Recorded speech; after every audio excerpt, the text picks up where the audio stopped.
Milestone ট্র্যাজেডিতে আহতদের চিকিৎসা দিতে ভারতের বিশেষজ্ঞ দলের আগমনকে ভালো সম্পর্কের ইঙ্গিত হিসেবে দেখছে বাংলাদেশ। সন্ধ্যায় নিজ মন্ত্রণালয়ে সাংবাদিকদের কথা বলেন পররাষ্ট্র উপদেষ্টা ডক্টর তৌহিদ হোসেন। তিনি বলেন, জাতিসংঘ মানবাধিকার মিশন নিয়ে চুক্তি স্বাক্ষরের আগে দেশের সকল স্বার্থের কথা বিবেচনা করা হয়েছে।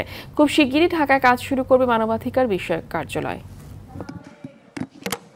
এই ঘটনা ঘটার পরে যে দেশগুলো আমাদেরকে সহায়তা দিতে চেয়েছে, হেল্প করতে চেয়েছে, তাদের মধ্যে ভারত একটি, এবং তাদেরকে আমরা বলেছি যে আমরা তথ্য নিয়েছি আমাদের বার্ন ইউনিটের কাছ থেকে তাদের কী প্রয়োজন।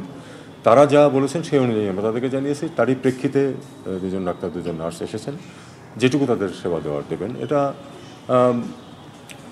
দেখুন, পিপুল টু পিপুল কন্ট্যাক্ট তো সবসময়ই ভালো, এবং এটা তো এক ধরনের পিপুল টু পিপুল কন্ট্যাক্ট। আমি মনে করি যে এটা একটা পজিটিভ জিনিস।